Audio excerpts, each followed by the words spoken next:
Welcome to the RPGamer review of Kabuto Park. This is read by Spearumbress, written by Nix, and the video is edited by Airfrog. When I was a kid, I spent a lot of time outdoor. My family was fortunate enough to own a cottage by the lakeside, and I would spend every summer playing in the sand, hiding out in my tree fort, swimming in the cold, deep waters, and trying to catch frogs. There was nothing better than spending a hot summer slather and sunscreen and exploring the natural world around me. This is likely why due to tiny games, Kabuto Park caught my attention. It's a reflection for anyone yearning for simpler times, and it's achieved this in quite a tight little package. The game has a simple concept: exploring the natural world for a summer and collecting bugs to make them battle. Players are introduced to Hana and Midori, two friends who are spending their summer exploring Kabuto Park. Midori explained to Hana that there is a bug battling competition amongst the other kids in the area. With 20 different opponents, Hana must collect badges from the very best bug battlers to meet the summer beetle battle champion. Hana crafts her team of Bug's friend and Sally's fork to try and win the competition. While the story is fairly bare bones, the gentleness and sincerity in its writing are quite infectious, as Hana meets kids who are way too jazzed about beetles, bees, and other insect friends. There's a childlike quality to the writing that is just so wholesome and sweet that it'll melt even a grumpy person's heart. Kabuto Park has two core gameplay elements: collecting bugs and battling. The first requires players to catch bugs in one of the 4 areas in the park.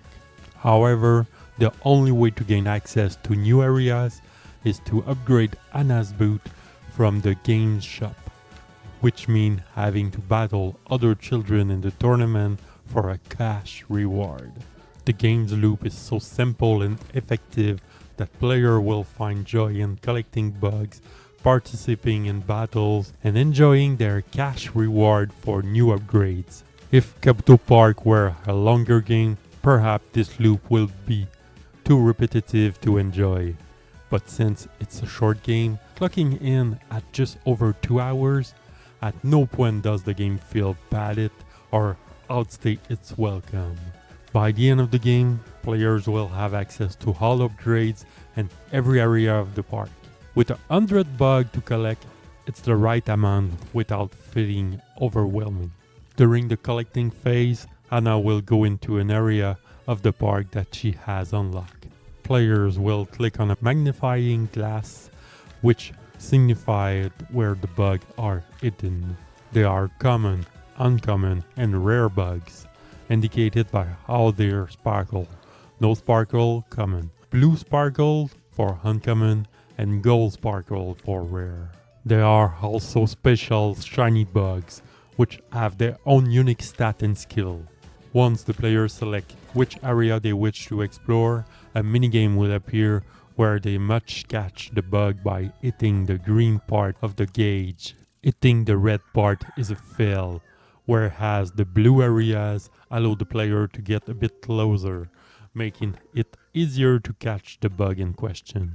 As the game progresses and more areas are unlocked, the gauge changes, transitioning from static to moving or even fading away.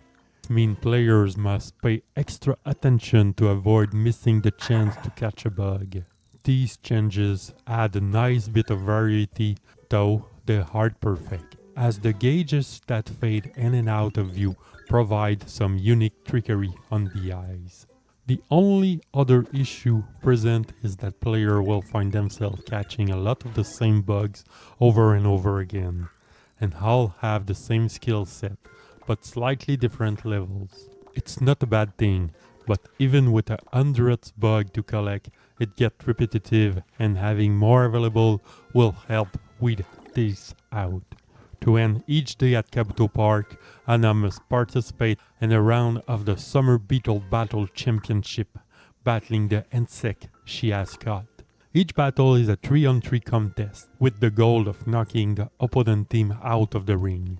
Each of the 3 selected bugs Anna has and her party comes with 3 skills each, and higher rarity bugs often have better skills. There are hold and push phases that quickly occur during battles. During the hold phase, enemies can use their skill to push Anna's team back, but it also allows Anna's bug to use defensive skill to reduce the enemy push or buff that protect them in the moment. During the push phase, Anna can select abilities that can debuff or push the enemy back. Power is gained each second the battle is happening, and the numbers corresponding to the cards in Anna's deck. Even after using a card, power recharge very quickly, and the battle system become a back and forth dance of pushing and holding, requiring the right amount of strategy to keep players on their toes. Given the number of bugs that can be collected, there is a lot of room for experimenting with different team combinations and seeing what skill they have. As Anna expands her bug collection, she can also sell bugs and transform them into candy, one of the game's currencies. Players can use candy to level up the bugs in their party. Anna can also buy items and upgrades to make catching bugs easier. The magnifying glass grants more catching attempts. The Bugopedia increases the number of rare bugs that will appear. The net expands the catching gauge, and her boot allow her to access new areas. She can also buy honey from a shop to woo a more difficult bug to be caught, though the catching only becomes challenging in the last location. While Anna can buy lots of upgrades for catching, there are no items to assist in battles, though giving the variety of bugs and skill, this may be for the best. Bugs caught can also be placed in a terrarium, where Anna can check in on them and even pet them. Kabuto Park's visual presentation is fantastic, as it transports players into the game's cozy and simplistic world. There is a rough edge to all the game's artwork and characters that accentuate how dreamy and chilled-like the world is. There's an amazing use of color, as every location gives the feeling of beholding a stunning painting, and while there is only a handful of areas to explore, each of is aesthetically pleasing to the eyes. Every bug and child Anna encounters also have their own unique look that fit into the game's overall whimsical vibes, making the game a treat to look at. There's not a lot of music present, but there are a lot of ambient sounds when exploring the different locations of the park. There is also a very charming map theme that is hummable, and battle music is the right flavor of loud that pumps the player up to knock some beetles out of the ring.